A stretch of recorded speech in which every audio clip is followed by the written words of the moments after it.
Dimas, Pak. Oh, Wahyu Dimas ya?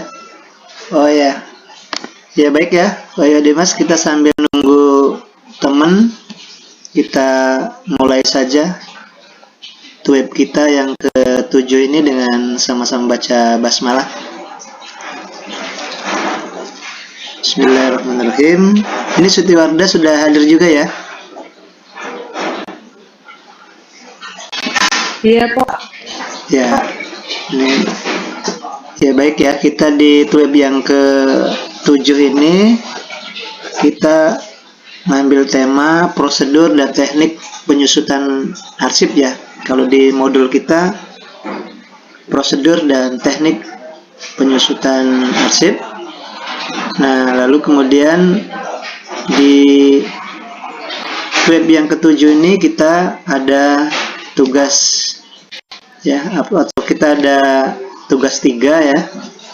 Nah, ini mungkin sudah ada yang sudah ada yang ngisi atau sudah ada yang membuat ya. Bapak kemarin dikasih waktu sampai besok ya. Nanti ada kesempatan bagi yang belum, nanti bisa dilengkapi. Ini lihat dulu saja ya. Coba lihat ini siapa saja yang sudah ngumpul ya. Baru yang sudah masuk di sini baru 2 orang ya.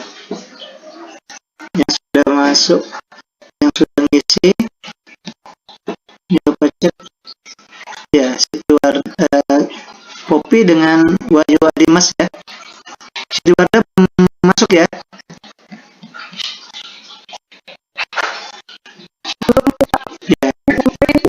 Saya baru Ya, WhatsApp itu jam ya. jadi belum dikerjain, Pak. Ya. Jadi yang jelas masih ada waktu ya, sampai besok Bapak kasih kesempatan itu. Tidak apa-apa ini ya. Tapi intinya sudah ada soalnya, sudah ada tugasnya, kemudian 2 orang sudah ngumpul ya. Nah, ini Ardiansa juga sudah masuk ya. Ya, baik ya. Tema kita adalah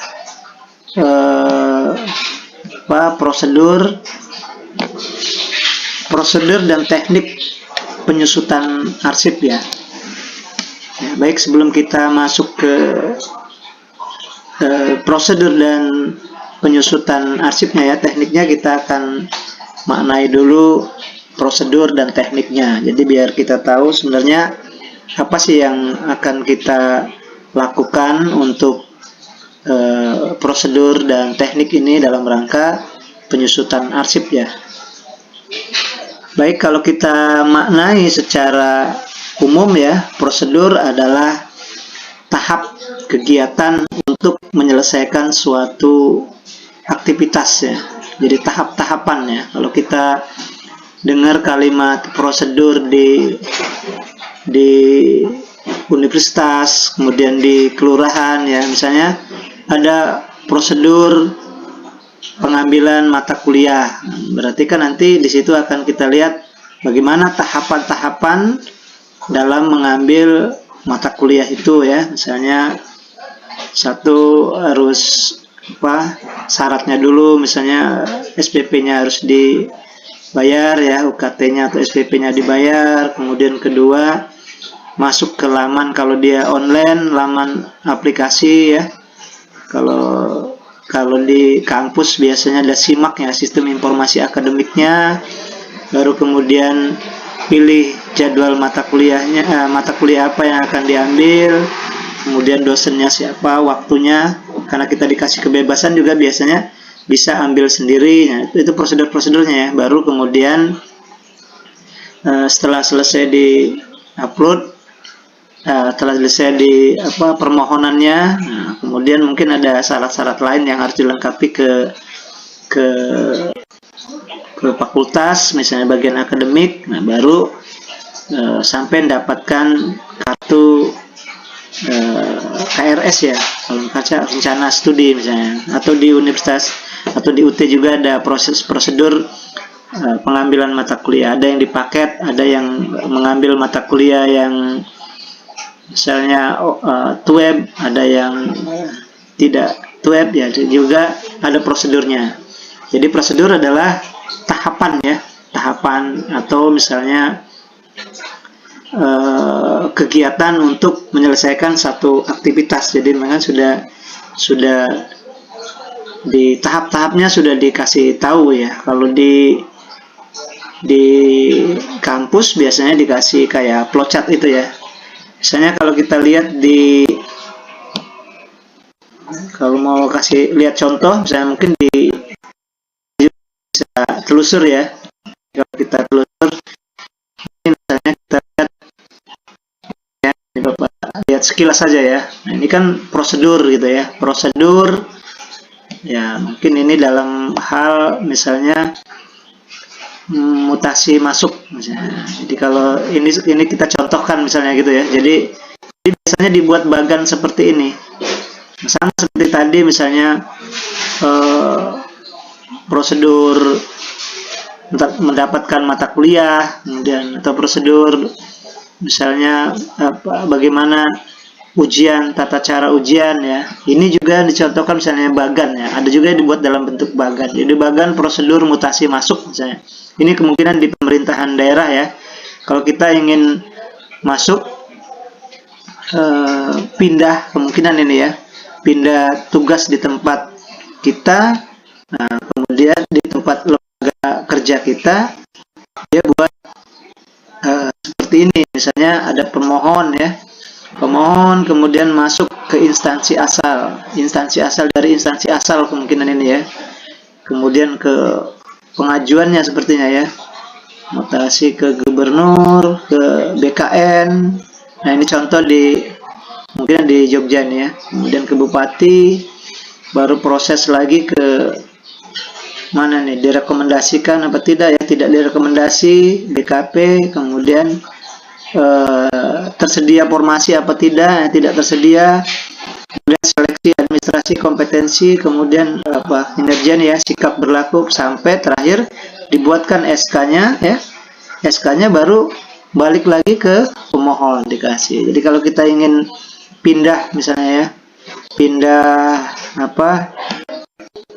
pindah tugas kemungkinan itu ya. Kalau kita pindah tugas kerja dari tugas pegawai, ada yang ingin mutasi misalnya. Jadi ada prosedurnya, jadi ada langkah-langkahnya. Nanti juga kita akan lihat di arsip seperti apa dalam hal penyusutan kan. Nah, ini kalau kita ingin langkah secara umum itu ya. Nah, ini mungkin juga ada ketika kita ingin masuk ya. Tadi bagaimana kalau kita ingin pindah atau masuk ini ya, masuk kerja, masuk pindah tugas gitu kan. Juga misalnya kita ingin ini dicontohkan ya, ini hanya contoh saja ya. Sebab ada bisa dibuatkan dalam bentuk bagan gitu kan. Nah ini misalnya pemohon ya, ini prosedur mutasi keluar, kita pengen pindah kemungkinan ya, pengen pindah ke lembaga lain. Nah ini pertama memohon kepada perangkat daerah, kepada mungkin ya, kemudian dalam hal ini bupati, kemudian ke DKPP nih ya, kajiannya, aspek administrasi, aspek formasinya ada apa tidak, rekomendasi, tidak direkomendasi ke gubernur ya, kemudian instansi yang dituju BKN ya. Nah ini yang menentukannya. Misalnya ini andaikan saja kita contohkan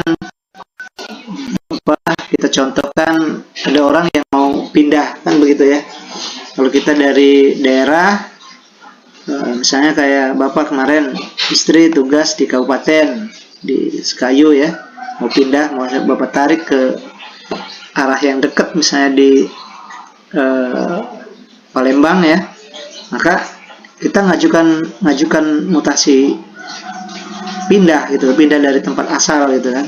Akhirnya dia prosedurnya apa, misalnya diminta surat mana alamat yang ditujunya, instansi yang ditujunya, kemudian harus ada surat menerima. Nah, itu syaratnya. Kemudian baru di sekolah, karena di sekolah ya, sekolah yang tempat kita tugas juga memindahkan gitu kan. Baru 2 syarat itu ajukan di, misalnya kalau kemarin tuh di Kemenak ya, karena guru agama, misalnya ke Kemenak kabupaten, baru diproses-proses di situ, syarat-syaratnya, SK-nya apanya dilengkapi semua, baru kemudian bisa dipindahkan gitu, mutasi di sekolah. Nah, itu prosedurnya ya. Jadi cara ataupun tahapan ya, kegiatan untuk menyelesaikan satu aktivitas apa tadi ya, aktivitas mau pindah tugas gitu kan. Nah, nanti kita akan lihat bagaimana prosedur penyusutan arsip itu seperti apa. Itu yang pertama ya. Jadi ada makna dari prosedur adalah tahap atau kegiatan untuk menyelesaikan suatu aktivitas. Kemudian yang kedua, prosedur itu kita bisa maknai sebagai metode langkah demi langkah ya, secara pasti dalam memecahkan suatu masalah. Jadi kalau kita ada satu masalah, maka kita akan tahapan atau langkah demi langkah, metodenya apa yang harus kita lakukan sampai masalah itu bisa selesai ya. Nah, itu juga dianggap sebagai prosedur ya. Jadi prosedur juga bisa dimaknai sebagai metode ya. Kalau kita lihat metode itu di KBBI bisa dimaknai cara yang teratur yang digunakan untuk melaksanakan suatu pekerjaan agar tercapai suatu dengan yang dikehendaki. Nah, cara kerja yang tersistem untuk memudahkan pelaksanaan suatu sistem ya, melaksanakan sesuatu kegiatan guna mencapai tujuan yang telah ditentukan. Jadi cara yang teratur, metode cara yang teratur ya. Jadi langkah-langkah yang teratur untuk menyelesaikan suatu masalah. Nah, itu juga dianggap sebagai prosedur. Biasanya ini digunakan oleh para peneliti ya. Bagaimana metodenya? Di dalam metode itu nanti ada pendekatannya ya, kemudian ada apalagi cara ambil datanya kayak gitu kan. Kalau di penelitian kan begitu ya, ada metodenya. Oke, kemudian cara mengevaluasi, menganalisis. Nah, itu langkah-langkahnya seperti apa. Misalnya kalau kita mau mengkaji tentang asal mula kehidupan di dunia misalnya kan. Nah, ini bagaimana cara cari datanya, bagaimana kita membuktikan asal mula kehidupan di dunia. Nah, itu pakai ada prosedur-prosedurnya kan.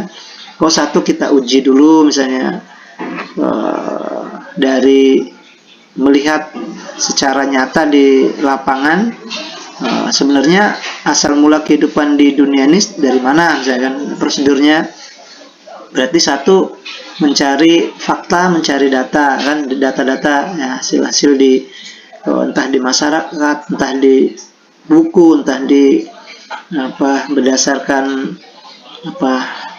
pengetahuan orang, pengalaman orang. Nah, itu seperti apa misalnya kan. Ternyata dapat ditemukan asal mula kehidupan di dunia ini asalnya dari makhluk misalnya luar angkasa misalnya kan, sporozoa. Maka ada teori sporozoa itu ya. Jadi spora, ada spora, kemudian turun ke dunia, ke bumi misalnya, nanti berkembang menjadi ulat, kepompong, kemudian kupu-kupu, akhirnya jadi itu yang kita anggap sebagai mendapatkan asal mula kehidupan di dunia. Jadi ada prosedurnya, kita sudah mendapatkan ini dari, sepertinya hidup asal mula kehidupan di dunia itu dari spora gitu kan. Ternyata bukan dari situ ya. Asal mula kehidupan di dunia itu ya spontan saja misalnya kan. Ini sering sering kita lihat, ada musim hujan, dari kemarau musim hujan, tahu-tahu ada ikan yang sudah besar gitu, yang sudah besar. Jadi dari mana itu muncul misalnya? Nah, itu kita tidak bisa ditangkap dengan nalar kita, tapi akhirnya dia buat teori spontan, teori bahwa kehidupan di dunia ini ya spontan. Nah, itu jadi ada prosedur-prosedur ya untuk mengujinya. Atau misalnya kita dari musim kita ditaruh di lumbung padi, padahal tidak ada apa-apa itu ya, tapi begitu ada padi di situ, tahu-tahu ada tikus misalnya, atau yang lainnya yang secara tiba-tiba, maka anggap teori spontan.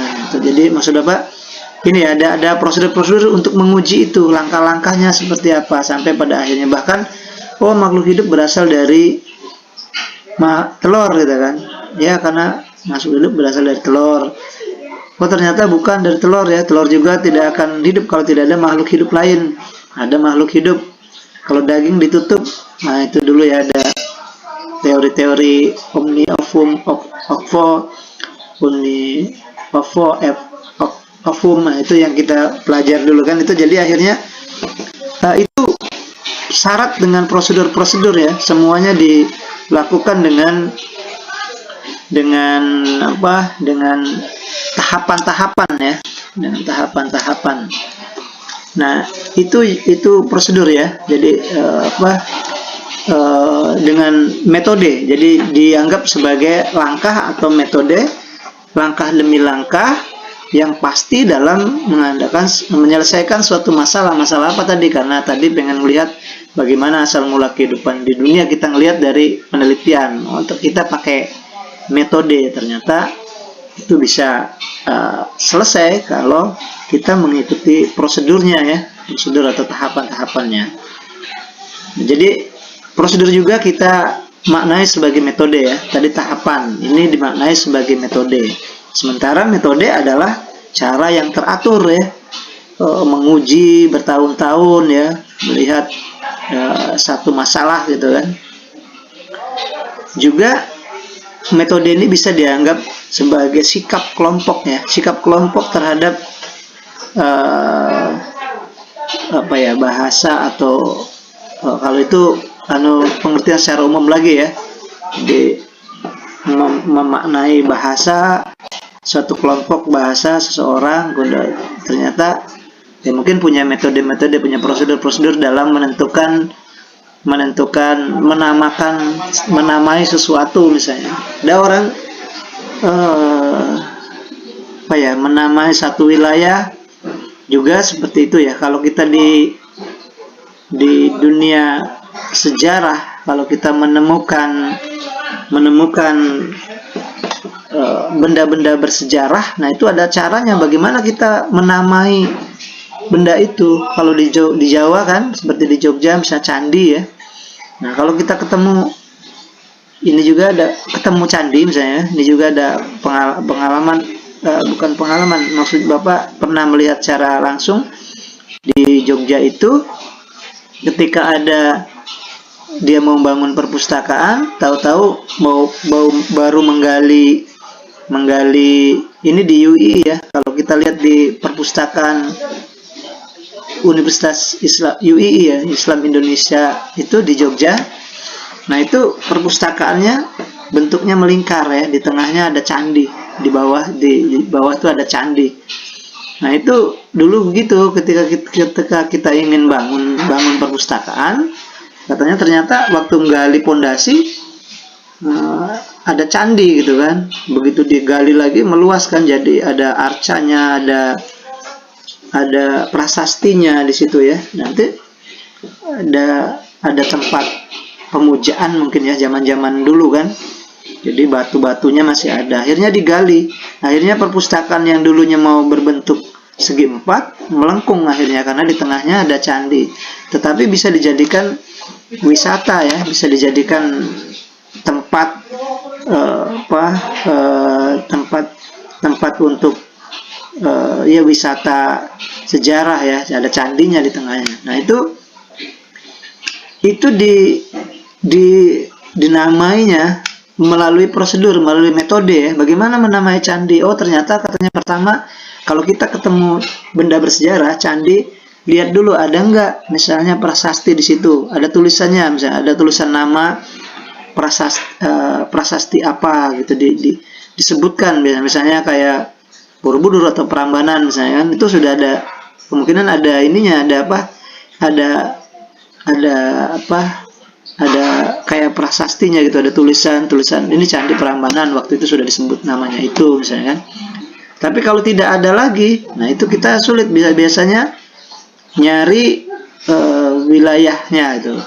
Kadang tempatnya itu desa apa waktu itu. Nah makanya waktu yang di Jogja yang Yui itu, karena tidak ada tulisan nama candinya, tertulis nama di bangunan itu, akhirnya dia cari berdasarkan tempat. Ternyata di situ namanya dulu desa Kimpulan katanya. Akhirnya membuat namanya desa Kimpulan. Nah itu artinya metode atau caranya ada dua macam kalau kita ingin menamai satu buah penemuan sejarah. Nah, itu ya.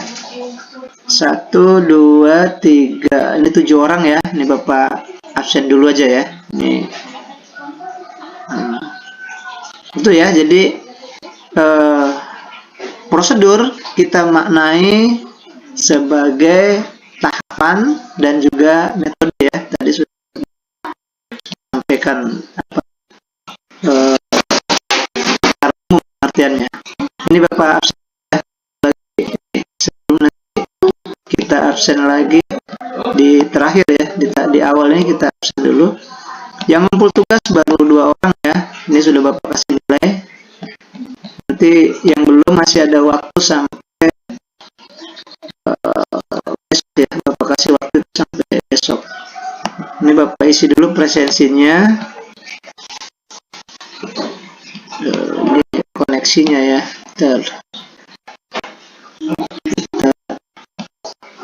Ini Bapak absen ya. Absen. Oke, Wahyu Adimas ada ya? Ada Wahyu Adimas ya? Ada Wahyu Adimas? Ke depan Bapak.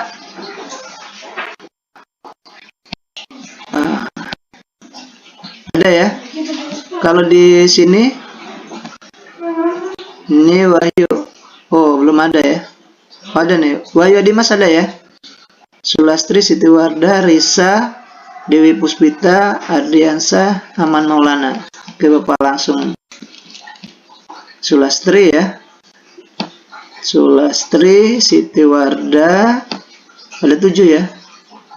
Aman Maulana, Ardiansa, itu 2, baru 5. Dewi Puspita dengan Dewi Puspita, kemudian satu lagi Risa ya. Ya, berarti Sagita Agustin belum, sama Poppy ya, yang belum hadir ya. Oke. Ini Bapak sudah Bapak absen ya. Oke, jadi ada 7 orang yang ini ya, yang sudah masuk, tinggal 2 orang lagi. Oke, baik ya. Tadi itu Bapak maknai prosedur ya. Prosedur adalah tahap kegiatan untuk menyelesaikan suatu aktivitas. Nanti bagaimana prosedur prosedur penyusutan arsip gitu ya. Kemudian metode bisa juga dimaknai sebagai metode atau langkah demi langkah yang secara pasti dalam menyelesaikan satu masalah, itu metode ya. Kemudian juga ada tadi prosedurnya ya, prosedur kita sudah maknai. Nah, sekarang tekniknya ya. Teknik ini apa? Jadi karena prosedur dan teknik gitu ya. Apakah ada antara teknik dan prosedur ada sama atau beda ya? Ini kalau teknik, kalau kita maknai dalam secara umum ya, teknik itu dimaknai sebagai kalau di KBBI itu bentuk tidak baku dari teknik. Jadi sebenarnya makna kalimat yang benarnya itu teknik, tapi teknik ya. Kalau kita sekarang teknik, jadi orang sudah familiar teknik kan, sebenarnya teknik. Jadi bentuk yang tidak baku ya. Oh, ini Poppy sudah hadir ya, berarti ada 8 orang ya, tinggal 1 orang lagi ya. Itu ya, jadi ada teknik itu bentuk tidak baku dari teknik. Nah, ini dimaknai sebagai pengetahuan dan kepandaian membuat sesuatu ya yang berkenaan dengan hasil industri. Nah, biasanya teknik seperti itu ya. Jadi teknik itu kita maknai sebagai kepandaian atau pengetahuan dalam membuat sesuatu, biasanya dalam bidang industri ya. Nah, teknik mesin gitu kan, teknik apalagi teknik pelayaran kan, atau teknik berkaitan dengan teknis gitu kan. Nah, itu dianggap sebagai pengertian dari teknik. Nah, jadi nanti tekniknya kita maknai, berarti teknik penyusutan arsip, berarti bagaimana kemampuan secara teknis untuk menyusutkan arsip. Nah, itu kita memaknainya seperti itu kan. Yang kedua, teknis juga bisa kita maknai sebagai kepandaian cara ya. Nah, jadi tadi pengetahuan, ini cara. Jadi cara juga sebenarnya di dalamnya ya kepandaian ya, kemudian keterampilan. Itu kan kalau itu juga cara orang membajak sawah misalnya, berarti kan keterampilan, kemampuan ya, kepandaian orang, cara itu kan. Metode juga bisa dimaknai sebagai teknik juga bisa dimaknai sebagai metode atau sistem menyelesaikan sesuatu. Jadi dengan prosedur hampir sama ya. Nah, kalau prosedur tadi ada tahapan atau kegiatan, atau kedua atau metode ya, metode yang secara pasti, secara teratur. Nah, sekarang teknik adalah pengetahuannya, kemudian kepandaian ya, atau cara dan juga metode. Nah, itu jadi kalau kita maknai prosedur dan teknik penyusutan arsip, kalau kita gabungkan berarti tahap kegiatan ya, atau langkah-langkah tahap atau langkah-langkah berdasarkan pengetahuan dan cara yang teratur dalam menyusutkan arsip. Nah, itu kalau kita maknai satu persatu, kemudian kita gabungkan ya, ini cara umum. Jadi kalau cara pengertian, kemungkinan nanti di materi yang sudah Bapak sampaikan di LMS itu ada ya, tapi secara umum kita sudah maknai tadi ya, tahapan, metode, pengetahuan, kemudian juga teknik ya, untuk menyelesaikan satu masalah secara bertahap, perlahan dan pasti. Dalam hal penyusutan ya, penyusutan adalah masa penahanan atau penggunaannya ya, atau sudah habis masa penggunaannya ya, kemudian kita susutkan ini artinya menghilangkan atau memusnahkan juga bisa ya, karena sudah habis masa gunanya, kalau masa retensinya kalau dalam bahasa arsip kan, habis. Nah, itu kita susutkan. Nanti ada 3 macam, ada dimusnahkan, ada dipindahkan, dan juga masuk di ini ya.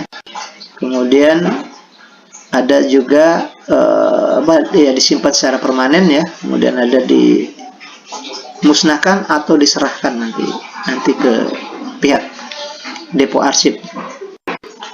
Baik, itu Bapak maknai secara awal ya, pengertian dari prosedur dan teknik penyusutan arsip. Nah, ini Bapak juga pengen melihat pemahaman dari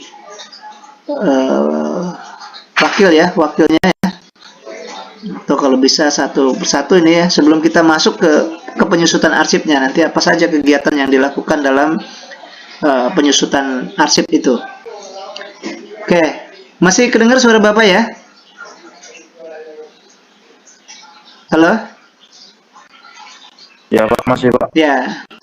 Oke, baik. Mungkin satu-satu ya Bapak coba tanya apa yang dimaknai dengan prosedur dan teknik penyusutan arsip. Apa maksud atau maknanya, pengertiannya?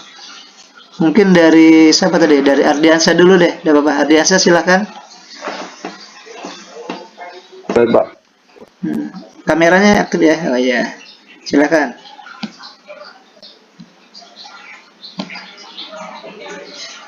Pada pertemuan hari ini Pak, kita mempunyai satu materi pokok, yaitu prosedur dan teknik penyusutan arsip. Pada materi pokok ini kita dapat bagi dua submateri. Yang pertama yaitu prosedur. Prosedur merupakan suatu tahapan atau langkah dalam suatu kegiatan. Yang kedua, submateri kedua yaitu teknik, yang dapat kita ambil arti sebagai cara atau metode dalam melakukan kegiatan.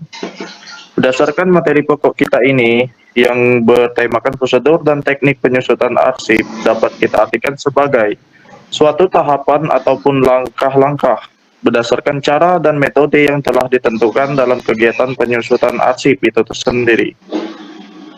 Ya. Kalau tadi Bapak sempat sampaikan bagan ya gitu. Pernah nggak ngelihat bagan atau prosedur? Mungkin ini diceritakan ya, bagan atau prosedur.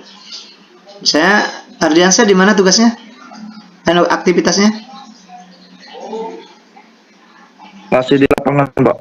Lapangan di kelurahan apa di mana? Di sawit Pak. Oh ya, Kak, itu berarti kan pernah nggak misalnya proses? Nah, kalau di perkebunan apa itu? Misalnya proses, misalnya pengambilan gaji atau proses pemupukan atau proses apa, kan itu kan ada prosedurnya. Nah, bisa mungkin Ardiansa ceritakan salah satu ini aja apa? Salah satu contoh, kan ini kan di bidang perkebunan ini kan. Artinya kalau tadi kan kita baru pemaknaan secara umum. Nah, kita terapkan ternyata itu sebenarnya makna dari prosedur kayak gitu. Ada, silakan. Untuk prosedur lapangan Pak, ya seperti perawatan terhadap sawit itu pertama itu melalui perawatan kebersihan seperti pembersihan hama-hama termasuk rumput, dan kedua tahapan pemupukan Pak, baru tahapan pemanenan Pak. Oh ya, itu ini ya, berarti kan itu artinya perawatan biar sawit itu bertahan dengan hasil yang bagus, maka prosedur-prosedur atau cara-cara yang harus dilakukan itu ya, mulai dari hama, kemudian pemupukan, kemudian juga sampai pemanenan. Tentu di dalam manen juga nanti ada di caranya lagi kan, bagaimana mengambil sawit itu harus tekniknya seperti apa ya, harus kalau tidak ini kan kemungkinan yang belum dipanennya bisa bermasalah kan, atau misalnya tadi pasti hasilnya berbeda ketika sawit yang tidak dipupuk dengan sawit yang dipupuk ya, atau misalnya sawit yang di bawahnya bersih dengan yang tidak bersih, kemungkinan ada berbeda ya. Jadi itu juga hal-hal yang harus mungkin dicermati ya, supaya bertahan sawitnya. Dan ya prosedur-prosedur itu, langkah-langkah itu harus dilakukan kan, dan mungkin satu-satu sebelum dipanen ya, ini langkah-langkah yang harus dilakukan supaya hasil panen baik itu ya.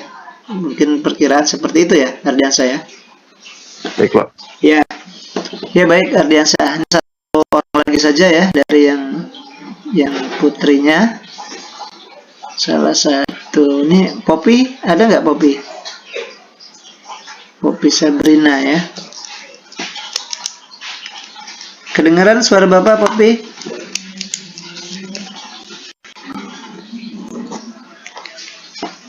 Dwi Puspita? Dwi Puspita ada?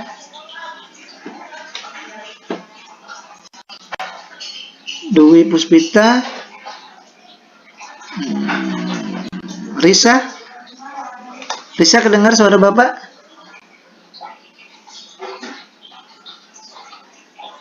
Halo? Mungkin Siti Wardah lagi ya, ini yang Siti Wardah saja. Siti Wardah silakan. Halo Siti Wardah. Sinyal bagus sebenarnya ya di sana, di Gelombang bagus ya. Tidak hujan kan? Ya, nggak Ya. semalam Pak hujan. Oh, hujan ya? Oh ya. Iya nggak apa-apa tapi masih ini ya bisa ya. Mungkin silakan Siti Wardah, apa yang Siti Wardah pahami tentang prosedur ya, prosedur dan teknik dulu ya. Kalau nanti kan masih umum, nanti kita ke penyusutannya, kita masuk ke materi. Apa yang maknanya dengan prosedur? Ya silakan. Kalau berdasarkan prosedur itu adalah rangkaian tata cara dalam melaksanakan proses kegiatan yang akan dilaksanakan, Pak. Ini apa? Tidak aktif ya kamera. Jadi prosedur adalah Sebentar, Pak. prosedur adalah Prosedur adalah tata cara yang kita lakukan dalam melakukan kegiatan yang ya langkah atau cara ya. Siti Wardah di mana, di sekolah ya? Di perpustakaan sekolah? siap. Di Saya bagian sekarang, Pak. gimana? Bagian TU, tata usaha. oh di TU-nya ya. Nah itu kalau di TU bagaimana misalnya prosedur pembuatan berarti kan surat menyurat ya. Nah itu Siap. bagaimana? Gimana kalau Yang pertama, kalau saya harus bikin surat, itu harus dibuat dalam buku agenda nomor suratnya, Pak. Karena setiap surat harus memiliki nomor surat yang di sekolah saya. Terus yang kedua, seandainya kalau saya mau bikin surat tugas, saya harus lihat dulu surat edaran dari pimpinan untuk diundang kemana itu, baru bisa saya bikin suratnya. Terus yang ketiga, saya harus minta tanda tangan kepala sekolah dulu, Pak. Kepala sekolah ya. Biasanya ada parap nggak? Parap dari kabak, ada kabak nggak? Ada ini dari sub itu nggak? Langsung kepala sekolah ya? Langsung kepala sekolah ya, karena Enggak, mungkin sifatnya bisa langsung karena dari yang TU. megang arsipnya saya juga. Ya, jadi Ya, langsung langsung. ke kepala sekolah bisa ya. Ya, mungkin kalau lembaga yang lebih besar lagi kayak universitas misalnya kan, sebelum ke rektor atau sebelum ke direktur, kayak UT kan harus melalui kasih apa gitu ya. Tapi itu langsung ya. Langsung dari kita buat surat, kemudian tadi ada dibuat nomornya, kemudian ada edaran yang permintaannya ya, mau apa, mau undangan atau buat SK atau apa, baru atau permintaan dari guru dan lainnya ya, baru dibuat proses, langsung tanda tangan ya, baru kembali ke ya yang dituju ya. Ya. Ya artinya kan kalau dibuat prosedur, dibuat langkah-langkah, nah itu kayak dibuat bagan, sudah bisa ya gitu kan. Ya baik ya, itu dari Siti Wardah yang sudah mencontohkan secara nyata malah ya di aktivitas sekolah ya. Ya, baik, kita lanjutkan ke materi kita ya. Ke selanjutnya. 1, 2, 3. Ada semua apa nih ya? 1, 2, 3, 4. Oh, Poppy yang belum ini tadi ya, belum di absen tadi ya. Poppy, ada satu orang lagi ya. Oke, baik, kita masuk ke materi kita ya. Ini di sini udah Bapak buatkan di RS, nanti mungkin sudah ada yang download ya. Jadi materi kita adalah ini web yang ketujuh ya. Modulnya juga modul ketujuh. Jadi prosedur dan teknik penyusutan arsip. Kita bisa lihat secara umum ya di sini di LMS kita sudah Bapak buat prolog atau pendahuluan secara umumnya. Nah, sebentar, ini masih ya sinyalnya kemungkinan ini ya. Oke, ini Bapak refresh ya di pertemuan yang ke-7 ini ya. Ini jadi kondisi arsip. Nah, ini umumnya ya. Nanti kita masuk ke prosedurnya. Kondisi arsip di suatu lembaga ada yang teratur dan ada yang tidak teratur. Itu ya. Ini jadi kunci utamanya. Kemudian arsip yang teratur adalah arsip yang ditata, disimpan, dan ditemukan temu kembali secara sistematis berdasarkan cara-cara tertentu dalam suatu manual atau berdasarkan pedoman pengelolaan arsip yang dimiliki oleh instansi atau perusahaan yang bersangkutan. Sedangkan arsip yang tidak teratur adalah suatu penataan dan penyimpanan serta penemuan kembalian arsip nih ya, yang dilaksanakan berdasarkan pada pedoman manual pengelolaan arsip yang berlaku dan secara formal ditetapkan oleh pimpinan instansi yang bersangkutan. Kondisi arsip yang tidak teratur ini dimungkinkan terjadi karena belum memiliki manual pengelolaan arsip ya. Jadi tadi ada bedanya bahwa yang teratur itu ditata dan disimpan secara teratur ya, secara sistematis, sedangkan yang tidak teratur penataan dan penyimpanan serta penemuan kembali yang dilaksanakan berdasarkan pada pedoman. Berarti di sini nih ada yang ini ya, ini yang tidak berdasarkan di sini ya. Karena ini Bapak nih kan mungkin yang dilaksanakan tidak berdasarkan pedoman, begitu ya. Ini kalimatnya nih, kalau Bapak edit ini,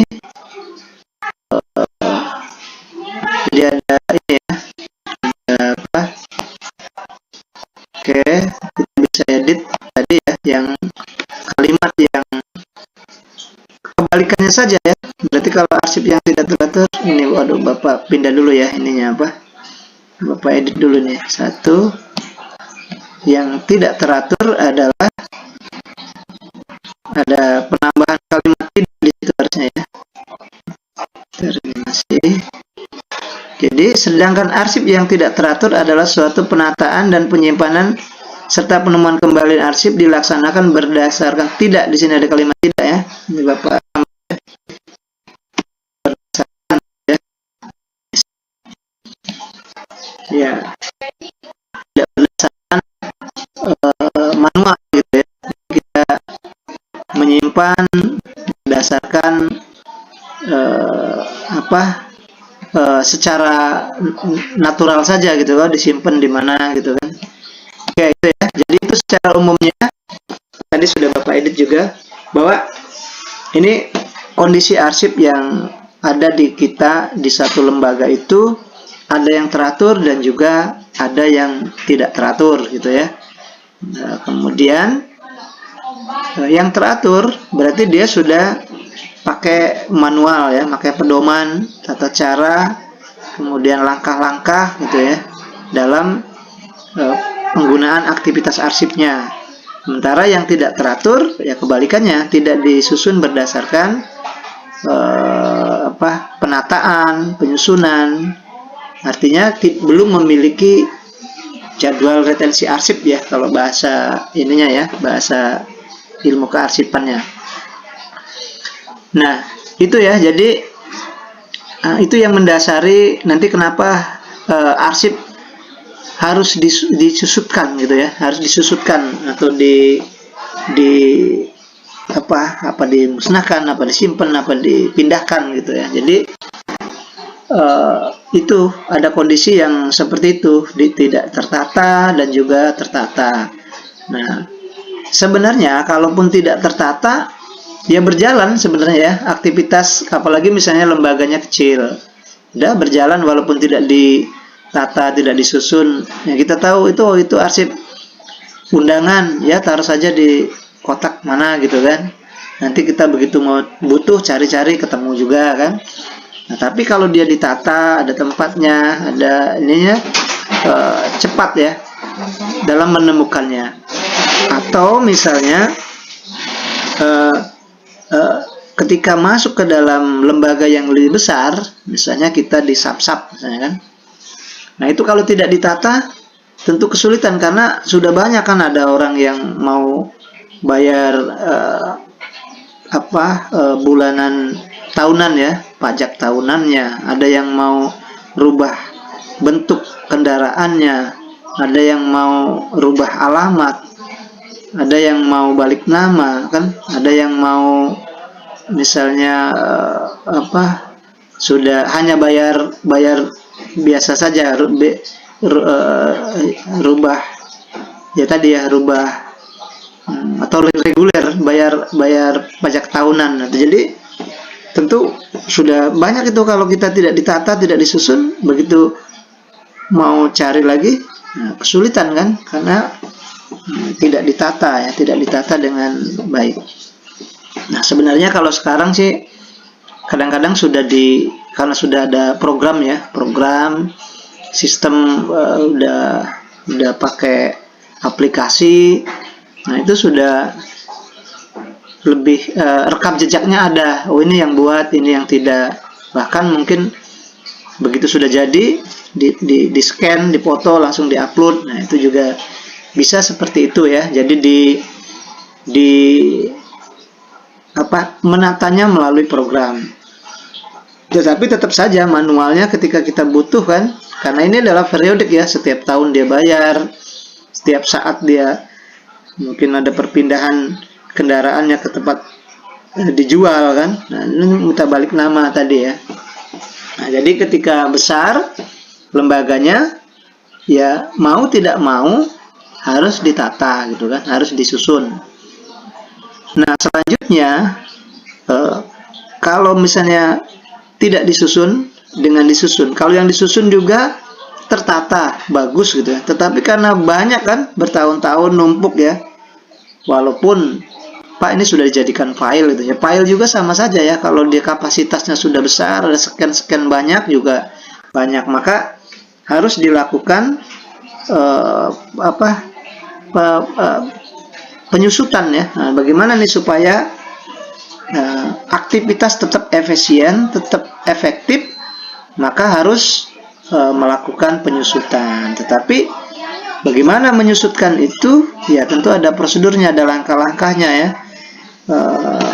Bagaimana dia, pasti nanti ada 2-3 macam itu ya. Bagaimana kalau misalnya arsip ini rencananya mau kita musnahkan?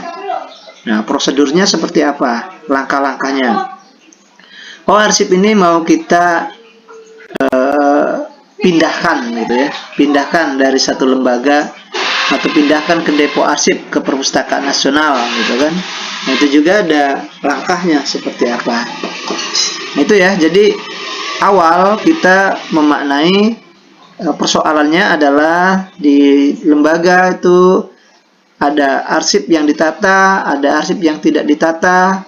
Sedangkan yang ditata saja ketika waktunya sudah bertahun-tahun ini ya, bertahun-tahun sudah bertahun-tahun juga akan banyak perlu diadakan perlu diadakan penyusutan, ya, apalagi yang tidak ditata, tidak teratur gitu kan. Nah, untuk mencari sulit, kemudian numpuk. Nah, itu jadi dua hal itu yang menjadi persoalan utama dalam butuhnya prosedur atau teknik-teknik untuk menyusutkan sebuah arsip di satu lembaga. Itu ya. Kemudian kita lanjut ke materi kita. Ini yang selanjutnya ada beberapa apa aja sebenarnya yang harus kita pelajari, harus kita diskusikan dalam prosedur teknik penyusutan arsip. Pertama, prosedur penyusutan arsip berdasarkan jadwal retensi ya.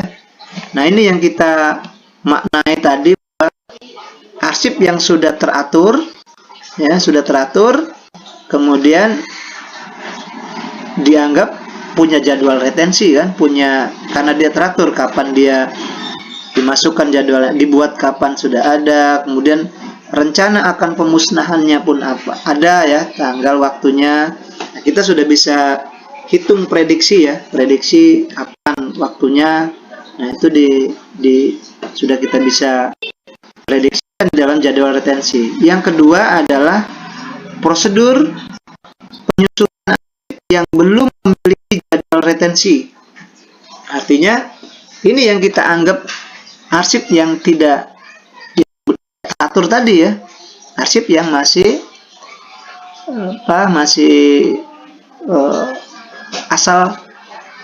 asal tumpuk saja misalnya. Pokoknya tinggal kemampuan dari pegawainya saja ya, kalau dia masih bisa menemukan cepat gitu kan. Tapi kalau tidak lagi, nah itu kesulitan kan. Nah, itu jadi ada dua macam yang harus kita diskusikan. Pertama adalah bagaimana kita menyelesaikan arsip yang teratur atau arsip yang punya jadwal retensi ya. Kemudian yang kedua yang tidak atau belum memiliki jadwal retensi. Nah, nanti bagaimana caranya ini secara umum ya. Satu, prosedur pemindahan arsip. Nah, nanti bagaimana pemindahan arsip ini, apa-apa saja yang prosedurnya, langkah-langkahnya ya. Kemudian bagaimana pemusnahan arsip. Nah, ini pemusnahan arsip bagaimana, kemudian penyerahan ya. Ya, karena ada cuma 3 inilah kegiatan di arsip ya. Kalau kita sudah buat, kemudian kita pindahkan ke lembaga atau lembaga kita misalnya kan, nanti ada yang dimusnahkan, yang lebih bermanfaat lagi kita serahkan ke depo arsip ya. Nah, kalau yang belum memiliki jadwal retensi atau arsip yang tidak teratur ya, mungkin ini ada survei dulu, pembenahan dulu, penilaian arsip, baru penyusutan arsip, disimpan, dimusnahkan, baru diserahkan, baru pelaksanaan penyusutan. Jadi lebih ini ya, lebih banyak tahapannya kalau kita arsip kita tidak ditata dengan baik tadi ya. Survei dulu, mau dilihat dulu seperti apa ya, ditata lagi gitu kan. Karena memang jadwalnya tidak ada ya, baru proses pelaksanaan. Nah, itu yang ini ya, yang secara keseluruhan yang kita bahas dalam kegiatan atau dalam TWIP yang ke-7 ini. Nah, jadi seperti tadi ada 3 kegiatan kita dalam arsip itu yang ya perputarannya seperti itu ya. Perputarannya satu, bagaimana arsip kita pindahkan. Nah, kita pindahkan itu artinya masih dalam satu lingkungan eksternal ya. Jadi masih bisa dianggap masih dalam lingkungan eksternal ya. Jadi kalau kita sudah buat surat, kemudian sudah tanda tangani, sudah dicap ya, baru kemudian kita gunakan dulu. Nah, kita pindahkan ke lembaga yang masih di posisi di kita ya, masih di intern. Nah, artinya masih dalam satu ini ya, yang dalam satu lembaga intern. Nanti ini ada khusus untuk di bagian untuk tempat penyimpanan arsip-arsip. Nah, kita pindahkan ke situ kan. Nah, baru kemudian yang kedua ya, kita nih akan kita musnahkan gitu kan, karena arsipnya tidak memiliki memiliki nilai guna. Bahkan memiliki nilai guna itu ada dua, ada yang primer, ada sekunder. Yang tidak berguna untuk penciptanya, tidak berguna untuk orang lainnya, maka kita musnahkan. Yang ketiga yaitu tadi kita serahkan ke Perpustakaan Nasional, karena ini memiliki nilai sejarah, memiliki nilai misalnya ekonomi, nilai politik, nilai pendidikan misalnya gitu ya. Nanti kita serahkan untuk di lembaga yang lebih tinggi yang berguna untuk masyarakat. Nah, itu 3 hal itu ya. Nah, bagaimana prosedurnya ketika kita ingin memindahkan ya? Berarti kan ini ingin memindahkan arsip. Nah, tahap-tahapannya seperti apa prosedurnya? Ini kita buka lagi di materi kita ya. Pertama adalah prosedur ya. Ini tadi secara umum ya, pengertian tadi karena ada kondisi surat yang banyak menumpuk, kemudian harus ada prosedur penyusutan ya. Nah, di sini yang satu, prosedur penyusutan arsip berdasarkan jadwal retensi. Tadi ada 2 macam ya. Ada yang berdasarkan jadwal retensi atau yang teratur, yang satu yang tidak teratur. Jadi ini kita sudah maknai tadi ya. Prosedur adalah metode atau langkah tadi ya. Di sini juga disebutkan prosedur sebagai rangkaian tata cara melakukan pekerjaan mencapai hasil tertentu. Jadi penyusutan arsip merupakan suatu pekerjaan untuk mencapai efisiensi dengan pengelolaan arsip. Nah, jadi prosedur yang kita lakukan untuk arsip itu adalah untuk tata cara mencapai tujuan tertentu ya. Tujuannya apa kalau kita dalam penyusutan? Ya itu tadi ya, mencapai efisiensi pengelolaan arsip. Jadi sebenarnya kalau kita tanya apa sih sebenarnya tujuan dari prosedur ini ya, prosedur penyusutan itu ya, bagaimana ya untuk menjelaskan ataupun menunjukkan atau menjelaskan bagaimana pengerjaan satu langkah-langkah di dalam secara urut itu ya. Tadi kalau ini prosedurnya, kalau kita apa sebenarnya tujuan prosedur adalah ya kita ingin menunjukkan, ingin menjelaskan bagaimana langkah-langkah secara urut kan. Sementara tadi kalau kita tanya apa penyusutannya, tujuan proses penyusutan ya biar efisien ya, biar efisien pelaksanaan aktivitas dalam pengelolaan arsipnya. Nanti ada kita tunjukkan ini langkahnya 1, 2 gitu ya, menjelaskan ini bagaimana mengerjakannya. Nah, itu prosedur ya, prosedur penyusutan arsip. Nah, selanjutnya ini Bapak sampaikan lagi di dalam prosedur penyusutan arsip atau berdasarkan jadwal retensi arsip itu. Nah, di sini tadi ya kita ingin bagaimana menyusutkan membuat pekerjaan efisiensi dalam pengelolaan arsip. Nah, di sini kan ada meliputi ruang atau tempat penyimpanannya ya. Nah, biar efisien ya. Kemudian tenaganya, biaya dan waktu untuk menemukan kembali informasi. Oleh karena itu, penyusutan memerlukan suatu prosedur dengan volume dan jenis pekerjaannya berdasarkan kondisi arsipnya. Penyusutan dibedakan menjadi 2, yaitu penyusutan yang berdasarkan jadwal retensi dan kemudian yang tidak jadwal retensi. Jadi begitu ya. Jadi ini tadi karena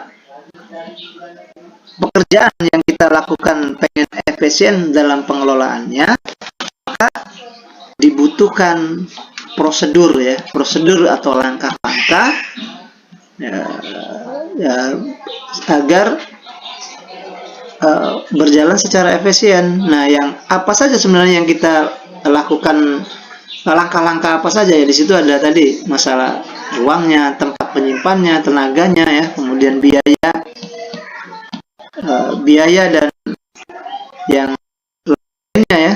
Nah, itu kita butuhkan prosedur agar efisien dalam pengelolaannya. Oke, itu ya. Selanjutnya kita lanjutkan lagi terkait dengan penyusunan atau penyusutan ya, prosedur penyusutan yang memiliki jadwal retensi ini. Ini ya, kita lihat. Oke, tujuannya nih ya, mempelajari penyusutan arsip berdasarkan jadwal retensi. Sebagaimana diuraikan tadi ya, daftar tentang jenis arsip, jangka waktu dan lainnya. Oke, sehingga dapat diketahui masa simpan arsip yang aktif, inaktif, dan bahkan nasib akhir dari pemusnahan atau permanen. Ya, kalau kita buat atau kita susun jadwal retensi, ya akhirnya kan kita mengetahui ya, bagaimana nasib arsip itu tadi ya. Ada yang apakah dia musnah, apakah dia pindah, apakah dia disimpan secara permanen. Selanjutnya di sini ada bagaimana prosedur pemindahan arsipnya. Satu ya, berarti kan kita kan tadi ada 3. Ini kan ada pemindahan, kemudian pemusnahan, kemudian ada penyerahan. Ketika kita menggunakan arsip ini, kita anggap seolah-olah sudah punya jadwal retensi arsip ya. Jadwal retensi arsip itu artinya sudah punya belangko, ada jadwal kapan arsip mau dimusnahkan, tanggalnya berapa, tahun berapa ya. Karena kita memang seperti itu ya, punya prediksi saja sebenarnya kan, dijadwalkan gitu kan. Nanti dalam proses pelaksananya kemungkinan aja ini masih digunakan, ya sudah jangan kita musnahkan dulu misalnya kan, itu lain ya. Tapi dari awal sudah diketahui bagaimana nasib arsip ini ya, bagaimana nasib arsip. Karena bukan hanya itu ya, secara umum di dunia bisnis umum saja kadang-kadang kita sudah kita bisa prediksi ya, jadwalkan retensinya, jadwal pemusnahannya. Sama seperti manusia juga, Tuhan ciptakan itu sudah bisa kita prediksi ya, prediksi kapan, walaupun masih misteri ya, kan masih misteri itu, misteri ke depan itu kita. Seperti jadwal retensi arsip sebenarnya masih misteri ya, tetapi kita sudah bisa memprediksinya, ke depannya akan seperti apa nasib arsip itu ya. Sama seperti manusia juga kan sebenarnya tidak bisa Pak, itu masih rahasia. Karena kan kita hidup ini cuma 3 ya, masa lalu, sekarang, dan masa depan. Masa depan rahasia, masa lalu hanya kenangan ya, tidak bisa akan kita ambil kembali masa lalu itu, hanya kenangan saja ya. Dan nanti ada dijadikan sebagai pengalaman, dijadikan sebagai pedoman untuk langkah ke depan. Tapi masa sekarang adalah hadiah, biasanya seperti itu ya. Kita masih bisa kumpul, menghirup napas, berkumpul dengan teman-teman, bisa kuliah, ini hadiah ya. Sementara 1 detik ke depan kita tidak akan pernah tahu gitu. 1 langkah ke depan kita tidak akan pernah tahu nasib kita mau apa gitu ya. Setelah selesai dari kuliah ini pun kita, dari web ini pun kita tidak tahu ya. Nah, jadi itu rahasia. Tapi kita bisa prediksi apa yang akan terjadi ke depan gitu. Oh Pak, ke depan nanti saya mau masuk lagi setelah selesai mata web yang ke-1 ini, web yang kedua ikut dengan tutor yang lain, nanti ketiga ikut dengan Bapak lagi. Kita sudah ada rencana gitu ya, sudah kita jadwalkan masanya gitu. Nah, sama seperti misalnya kapan kita akan musnah, kapan kita akan meninggal, kapan kita tidak tahu ya, kapan gitu. Satu langkah ke depan kita tidak akan tahu, satu detik ke depan. Tapi kita sudah bisa prediksi, manusia nih lahir sampai ke ini, kalau melihat dari Nabi saja misalnya 63 gitu ya, 60 berapa. Kalau kemudian umur manusia 70, kalau melihat yang pengalaman orang-orang yang meninggal di lingkungan kita 70, adalah paling banter 100. Artinya paling maksimal 100 misalnya kan. Nah, sudah di bawah itu kita akan musnah. Nah, itu sebenarnya dalam menjadwalkan retensi juga seperti itu. Nah, ini kayaknya umur SK ini dipakai kalau naik pangkat 2 tahun sekali, berarti 2 tahun lah. SK 3A mau naik ke 3B 2 tahun. 2 tahun sekali, 2 tahun kita masih gunakan sebagai. Kalau lebih dari situ sudah inaktif gitu kan, sekali-sekali. Tapi yang digunakan adalah SK yang paling tinggi berikutnya gitu kan. Nah, artinya kan seperti itu ya, kita jadwalkan. Oh, ini arsip kita buatkan misalnya arsip SK naik pangkat golongan misalkan. Oh, ini kalau dia bukan fungsional 2 tahun ya. 2 tahun sudah bisa digunakan lagi nanti, karena sudah menggunakan yang baru, arsip yang baru ya, yang apa, SK yang baru.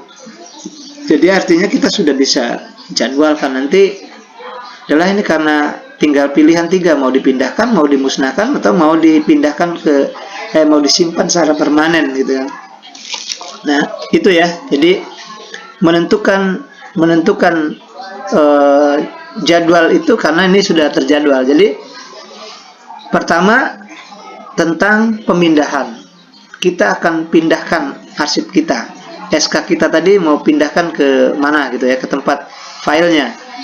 Artinya apa saja sebenarnya prosedur yang harus dilakukan. Nah, kita lihat di materi kita ya, ada apa saja yang harus dilakukan ya prosedurnya. Ini ya, pemindahan ke prosedur pemindahan. Nah, pemindahan adalah ini ya, prosedur pemindahan arsip inaktif diperlukan untuk memindahkan arsip inaktif dari central file yang terdapat di unit kerja ke pusat arsip atau record center. Nah, artinya kan masih dalam satu ini ya, dalam satu instansi lah. Masih ini dalam record file ya, ke tempat record center. Jadi tempat membuat kayak tadi misalnya dibuat oleh Siti Wardah tadi, masih di dia ya, di file, di record file. Jadi dari central file, kemudian dari record center ya, record center artinya tempat pembuat ya, baru nanti ke central file. Atau misalnya kalau kita buat dalam aplikasi komputer, nah dari tempat file dibuat kita simpan ke basis data misalnya, artinya ke tempat server ya, server. Kalau ini center file ya. Tadi ada kalimat dua macam tuh, ada ya, satu record center, kemudian center file. Jadi kantor atau center tempat file itu berkumpul, ini basis data. Kalau misalnya manual, berarti ke tempat rak-rak, atau kalau di ini ya, ke tempat dokumen file misalnya kan. Nah, di situ ditaruh di sana gitu kan, dipindahkan ke sana. Sudah aktif, sudah tidak inaktif lagi, taruh di sana di file. Artinya disimpan dalam file ataupun dalam kotak ya, dalam rak dan lain-lain sebagainya. Nah, itu pemindahan ya, pemindahan dari record ke center file. Jadi dua tempat itu ya. Nah, kemudian pemindahan arsip dari center file di unit kerja ke pusat arsip atau record center ya, terkait dengan tujuan efisiensi penggunaan ruang. Ya, ini kita sudah jelaskan tadi ya, karena biar efisien baik tempat tadi ya, kemudian juga lain-lainnya mungkin ya, ruangan, kemudian juga mungkin sarana untuk aktivitas di situ kan kalau sudah ketumpuk banyak, nah jadi berpengaruh kan. Jadi efisien ya, tetap masih efisiensi penggunaan ruang ya. Penyimpanan arsip di pusat arsip dilakukan secara murah, sehingga arsip inaktif yang berada di unit kerja yang fungsi dan frekuensi penggunaan sudah menurun perlu dipindahkan ke tempat pemindahan arsip center file ke record center, memiliki makna penyusutan arsip secara tidak langsung. Oke, namun memberikan pemahaman yang lebih luas, misalnya penyusutan biaya pemindahan yang lebih murah. Ya, kalau kita hanya memindahkan dari record center ya menjadi ke file center kan ya tidak perlu biaya ya, taruh di rak saja misalnya kan, taruh di kotak, taruh di file-file, folder-folder ya. Nah itu kan tidak memerlukan biaya. Nah ini sudah dianggap sebagai penyusutan ya, penyusutan tetapi secara sederhananya dia sudah menyusutkan itu kan kita numpuk di tempat kita, terus kita taruh di meja kita, taruh di tempat file, nah itu kalau dipindahkan, nah itu sebenarnya sudah menyusutkan. Sudah di meja kita sudah banyak file ini yang sudah agak berkurang kan. Nah itu juga membuat efisiensi juga tadi kan. Itu ya, jadi kita dimaknainya memindahkan arsip dari tempat yang yang center record center kita, record kan rekaman gitu ya, center rekaman. Jadi di ruang meja komputer, di ruang pengolahan misalnya kan, dipindahkan ke center file gitu ya. Oke, jadi itu makna dari pemindahan arsip ya. Dan tadi sudah dianggap sebagai bagian dari penyusutan sederhana ya, bagian penyusutan sederhana. Jadi ya sebenarnya sudah salah satu menyusutkan itu ya, menyusutkan, memindahkan arsip itu maknanya sudah memiliki makna penyusutan arsip secara tidak langsung ya, tidak langsung sudah kita susutkan. Artinya kita efisiensi lagi nih, kita mau ngetik lagi udah tidak ada lagi berkas-berkas gitu kan. Nah jadi itu yang dianggap tadi murah.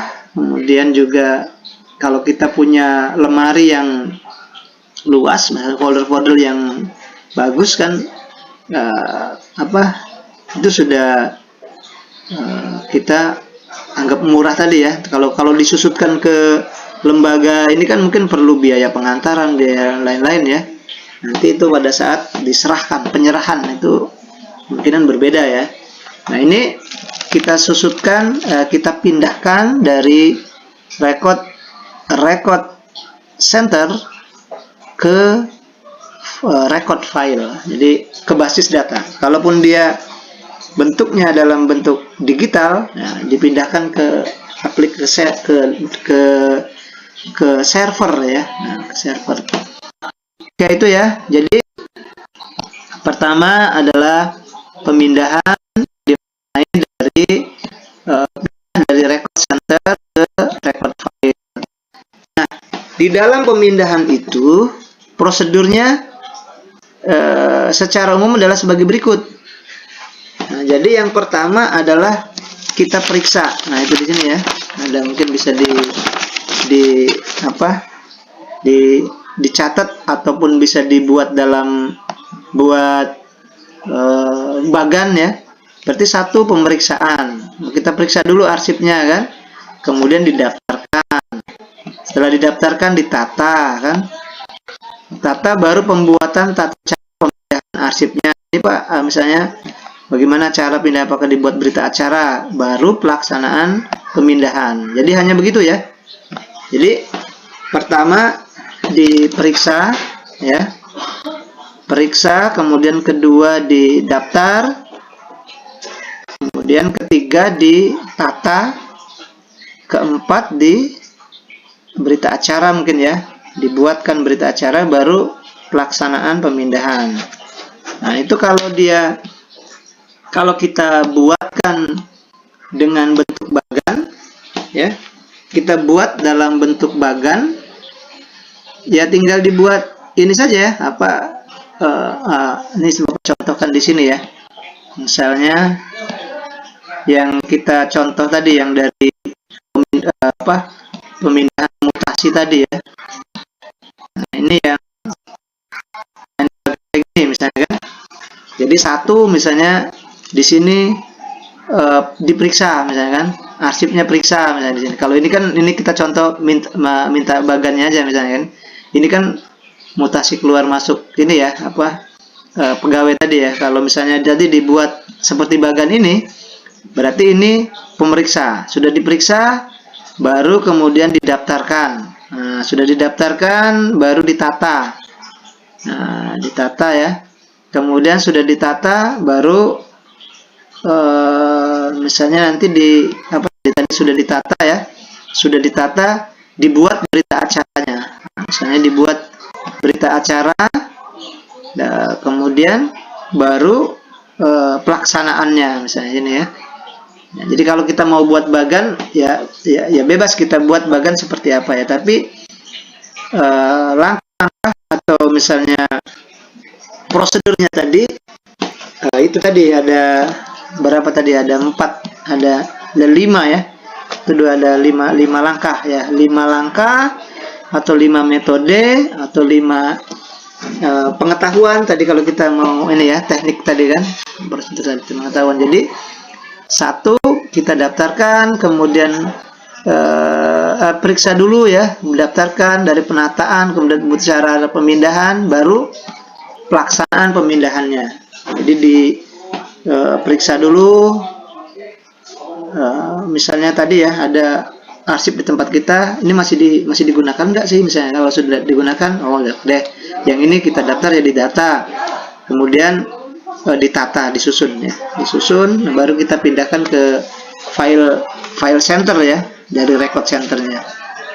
Jadi itu ya cara sederhananya prosedur untuk pemindahan arsip yang yang sudah memiliki jadwal retensi.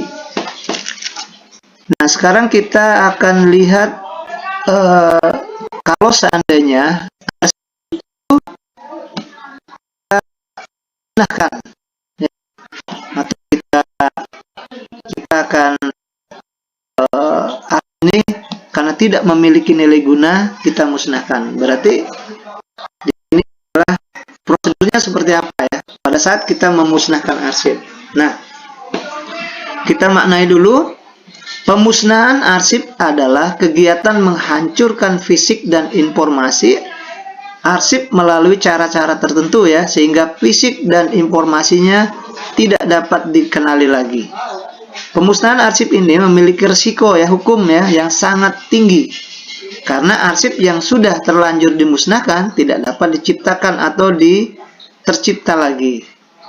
Nah, kegiatan ini menuntut kesungguhan dan ketelitian yang tinggi sehingga tidak terjadi kesalahan sekecil apapun. Pada hakikatnya, pemusnahan arsip dilaksanakan untuk memelihara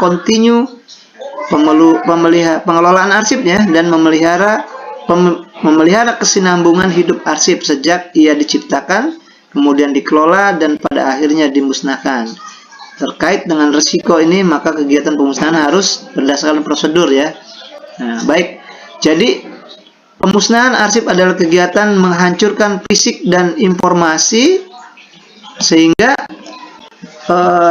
kita tidak bisa lagi mengenali ya. Jadi ada arsip, kemudian sudah kita cek ya, bahkan ini sudah ada jadwal retensinya, kita akan musnahkan. Jadi pemusnahan arsip adalah memusnahkan arsip itu baik dalam bentuk fisiknya, kemudian juga informasinya, informasi yang ada di dalamnya. Kalau kita misalnya sertifikat ya, kita musnahkan, berarti kan kita hancurkan, kita bakar atau kita kubur ya, lalu kemudian kan sudah musnah semua. Apa yang terkandung di dalamnya, informasinya juga kita tidak tahu. Dimusnahkan, benar-benar dimusnahkan ya. Nah, jadi persoalan adalah ini katanya pemusnahan arsip ini adalah sesuatu yang sangat berisiko ya, karena ya kita akan memusnahkan sesuatu ya, sama seperti ini biasanya di dunia peradilan ya. Pada saat kita mau eksekusi misalkan, karena ini ada kasus yang sangat besar, misalnya teroris ataupun narkoba ya, maka akan kita lakukan misalnya dikenai hukuman mati misalnya kan. Nah itu kan akan memusnahkan ya, akan menghilangkan. Maka tindakan ini katanya tindakan yang sangat berisiko. Nah, sering kasus-kasus yang bersinggungan atau berhadapan dengan ini pemusnahan ya, tadi ya,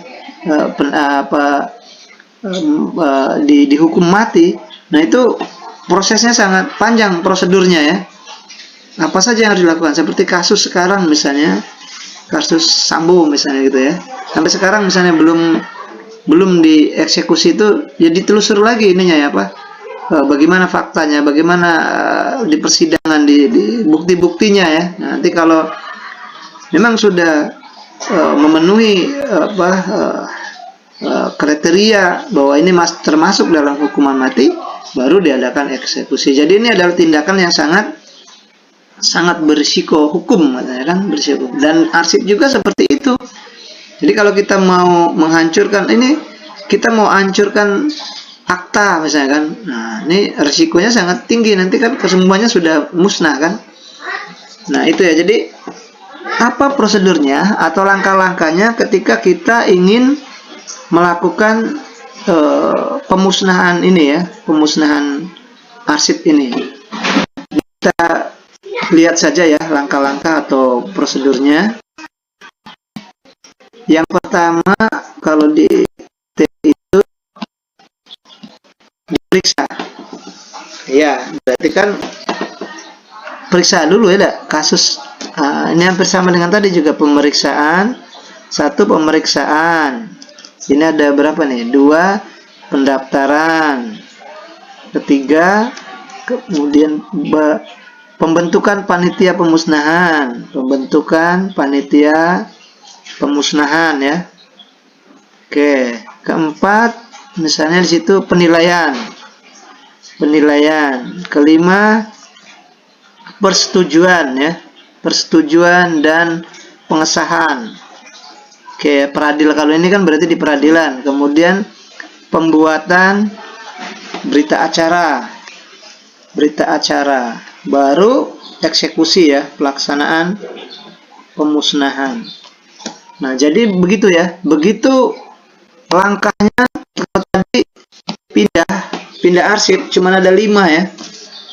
Daftar, periksa, daftar, tata, kemudian pindahkan. Misalnya ini kalau dia di peradilan, kasus-kasus yang rendah, pindahkan saja maksudnya dimasukkan di penjara misalnya kan. Berarti kan diperiksa dulu, kemudian diperbal ya kalau bahasanya ini kan, kemudian didaftarkan, kemudian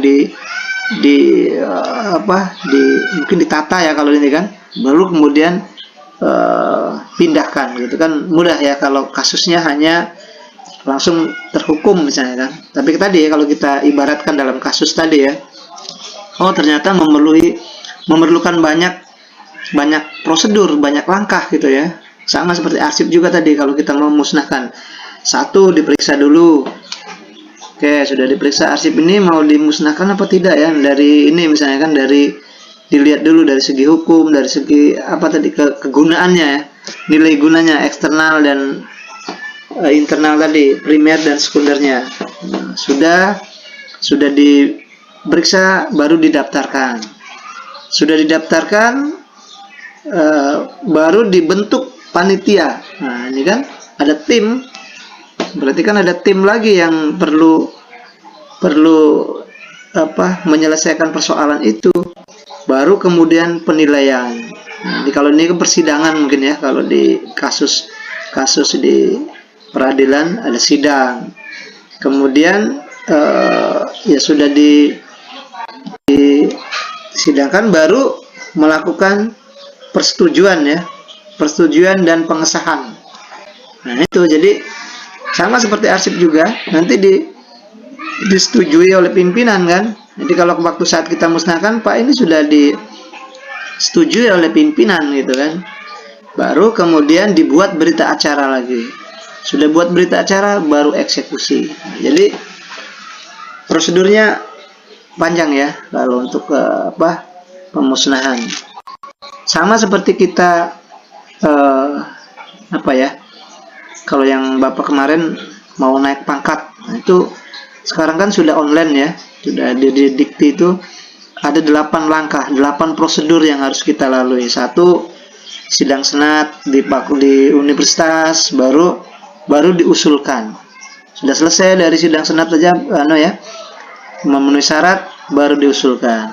Usulkan, baru nanti diperiksa, diverifikasi, dan diverifikasi nanti dijadwalkan penilaian ya. Sudah itu melakukan penilaian, sudah penilaian, baru ditandatangani paknya kalau di baru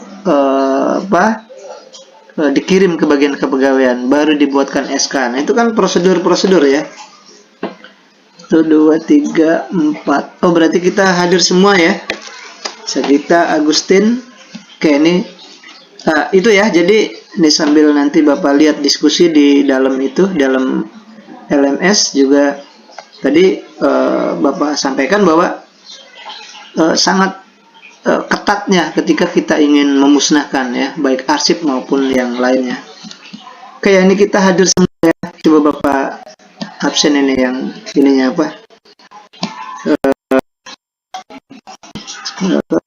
kebetulan lagi penuh ya, jadi kurang 2 orang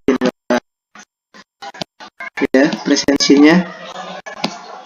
Oke, silakan sambil ini ya, kalau ada yang ingin ditanyakan nanti di diskusi itu juga ya, kita ini ini 2 orang ya, Popis sama ini sudah hadir, berarti kita lengkap ya. Oke, Bapak simpan ini. Oke, di sini ada diskusi ya.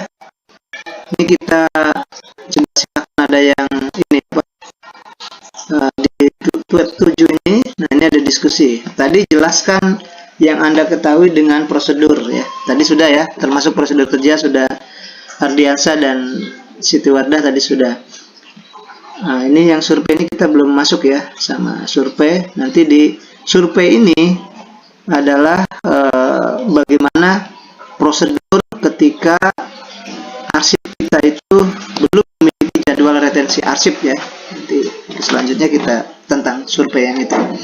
Tapi ini kita masih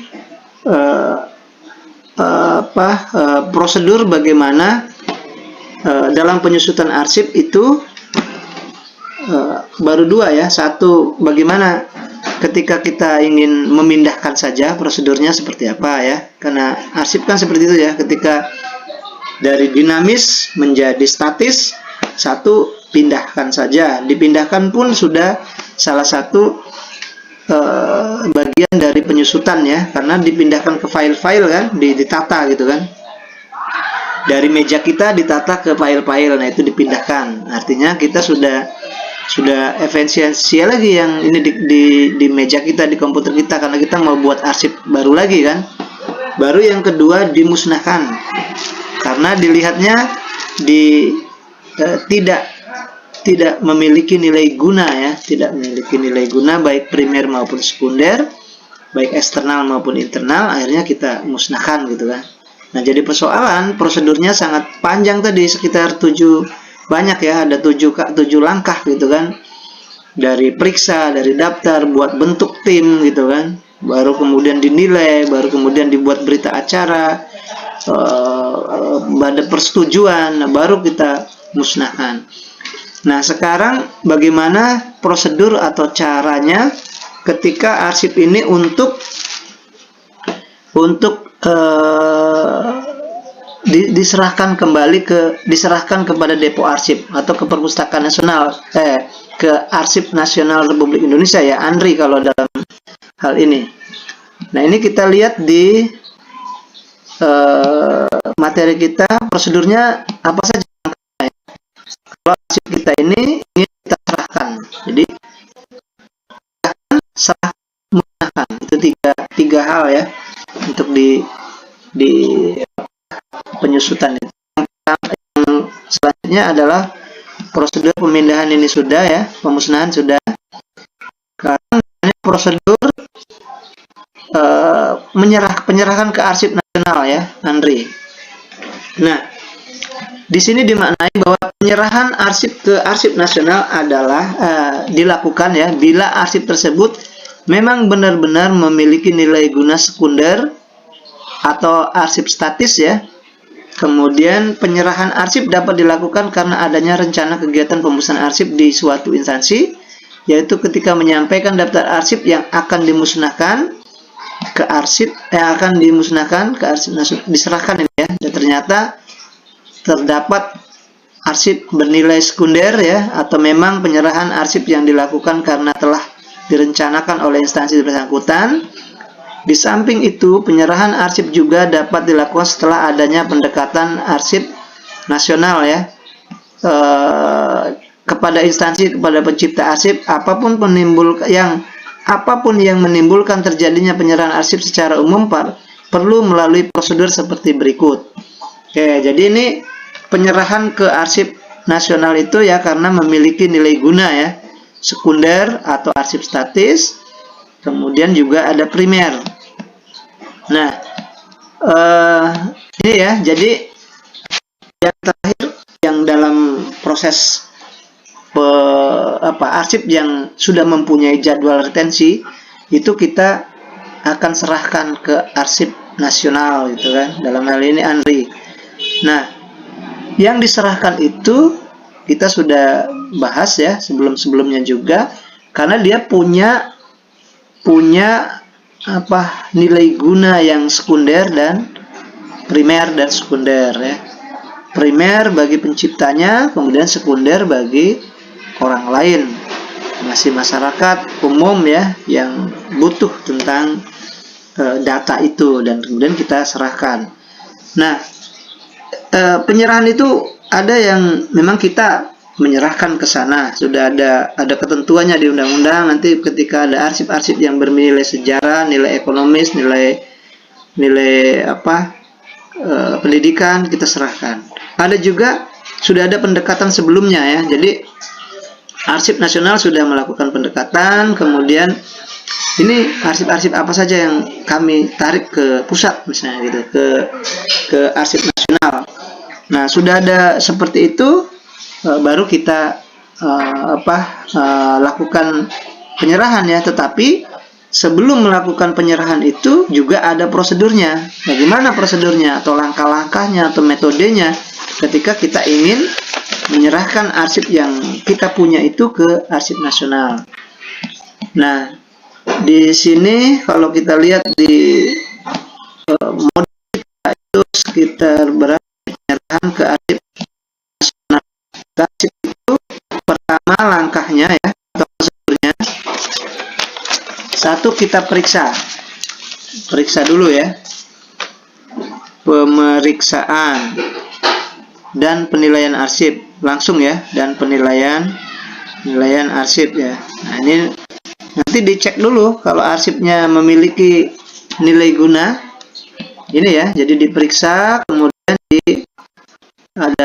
dinilai. Kalau dia memiliki nilai guna ya, baru kita akan serahkan. Jadi periksa langsung dinilai, ini punya nilai ekonomi, nilai pendidikan, nilai sosial ya, atau bahkan di situ dua itu ya, nilai primernya bagi penciptanya juga sangat berharga misalnya kan. Nah itu berarti kan memiliki nilai guna, kita serahkan misalnya. Nah yang kedua setelah pemeriksaan, kemudian penilaian, baru kita daftarkan ya, daftarkan ke ini ya, pendaftaran.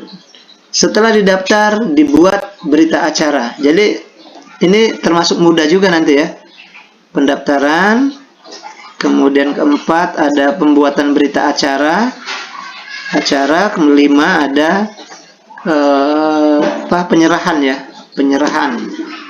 Nah ini 5 ada pembuatan berita acara, kemudian ada pelaksanaan. Ini hampir sama dengan pemindahan.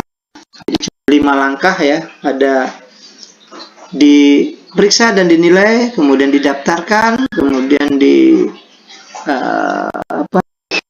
didaftarkan, kemudian dibuat berita acaranya ya, baru kemudian diserahkan. Oh ini malah ada 4 ya jadinya kan, karena pemeriksaan dan penilaian langsung kan, kemudian pendaftaran, pembuatan berita acara, baru diserahkan ya, karena kita sudah tahu ya melalui waktu saat di penilaian ini kan, kita sudah tahu arsip ini memiliki nilai guna primer dan nilai guna sekunder kan, jadi bisa tinggal serahkan. Baik ya, masih ada waktu 5 menit lagi ya, 5 menit berjalan ya. Ada yang ingin ditanyakan, coba silakan tanya dulu satu orang ya, nanti kita lanjutkan yang ke ini. Halo, Wahyu Adimas, dengar suara Bapak?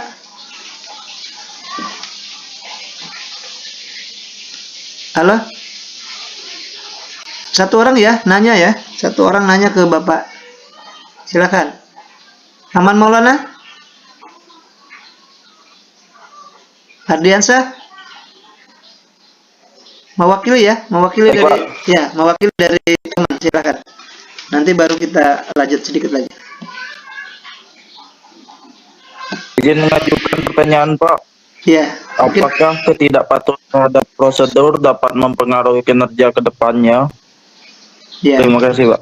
Ya baik ya, dari Ardiansyah, apakah misalnya ketidakpatuhan dengan prosedur yang dibuat akan mempengaruhi kinerja ke depannya?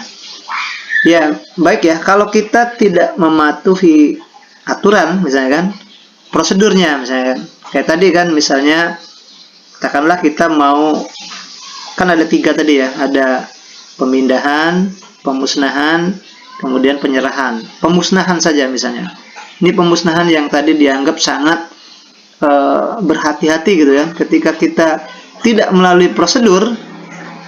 Nah ya kan, seperti kita misalnya sekarang ada kasus mau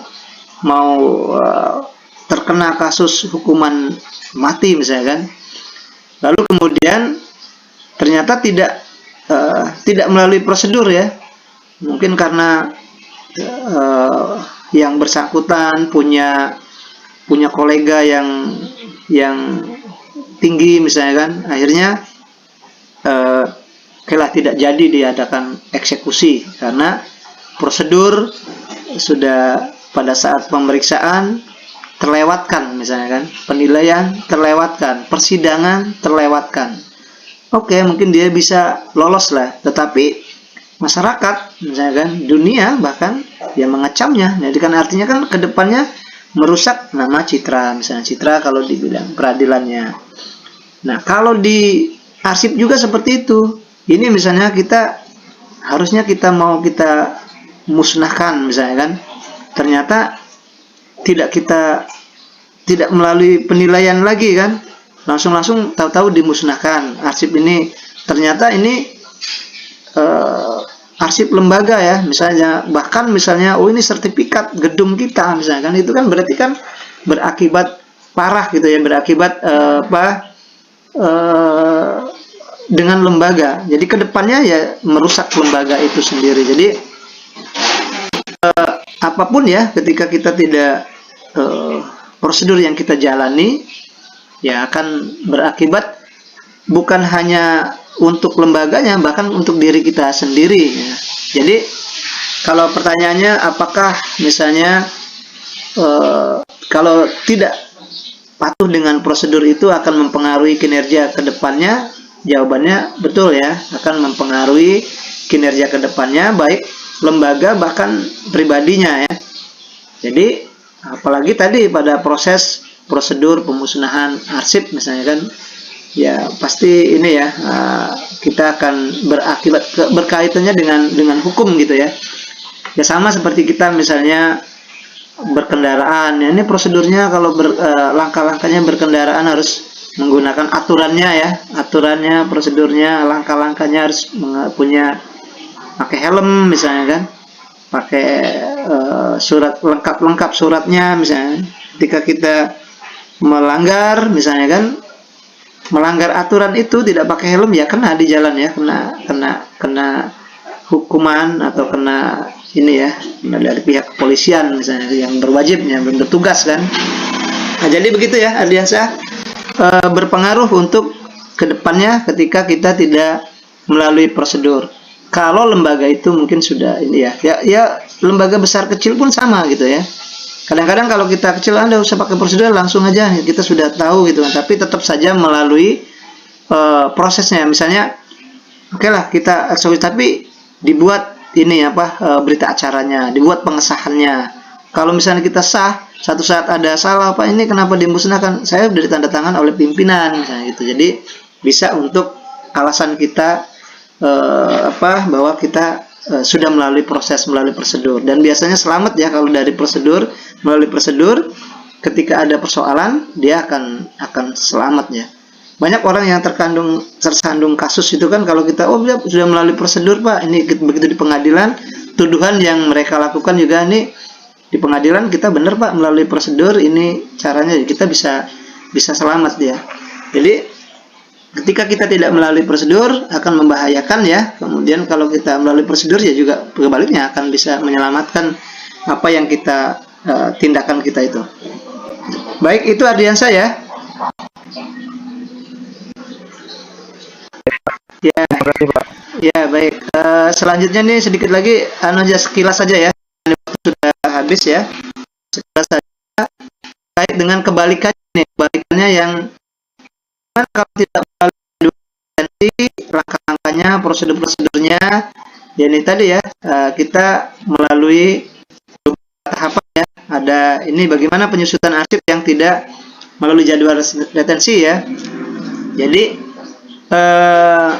kalau tidak melalui jadwal secara periodik tidak terjadwal kan bisa kacau dalam aturannya ya. Maka ketika kita ingin melakukan penyusutan ya, pertama kita survei lagi gitu ya. Ini ada di survei, kemudian setelah di survei baru pembenahan ya, baru penilaian arsip, baru penyusunan daftar arsip yang disimpan di diserahkan, baru pelaksanaan penyusutan. Jadi ada caranya juga ya. Jadi lebih ini lagi, berarti kan lebih banyak lagi ininya proses langkah-langkahnya ya. Kita survei lagi arsipnya, kemudian kita tata lagi, kita pembenahan malah ya, ada pembenahan, kemudian baru proses pemusnahan. Jadi sedangkan yang yang sudah terjadwal saja kita ada kesusahan ya, kesulitan, apalagi yang tidak terada jadwal retensi arsipnya, itu perlu membutuhkan tahapan berikutnya lagi ya ketika kita ingin musnahkan. Belum lagi nanti yang tidak tertata itu kita musnahkan tiga macam, ada yang dipindahkan, ada yang dimusnahkan, ada yang diserahkan. Nah itu kan jadi prosesnya lebih ini lagi ya, lebih panjang lagi. Baik, itu mungkin ya untuk untuk tweet yang ke-7 ini. Gua pikir sudah cukup ya. Tadi ada dari pertanyaan, ada yang dari Bapak nanya juga, ada yang jawab. Kemudian diskusinya sudah sempat kita baca juga ya. Dan Mbak pikir itu ya, Ardiansyah. Halo Siti Wardah. Itu saja ya. Pak. Ya, baik itu. Oke, iya.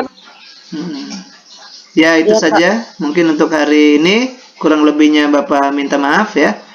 Bapak akhiri sama-sama baca hamdalah dan alhamdulillahirrabbilalamin dan assalamualaikum warahmatullahi wabarakatuh. Amin. Waalaikumsalam warahmatullahi wabarakatuh. Ya, baik. Ya, terima kasih ya.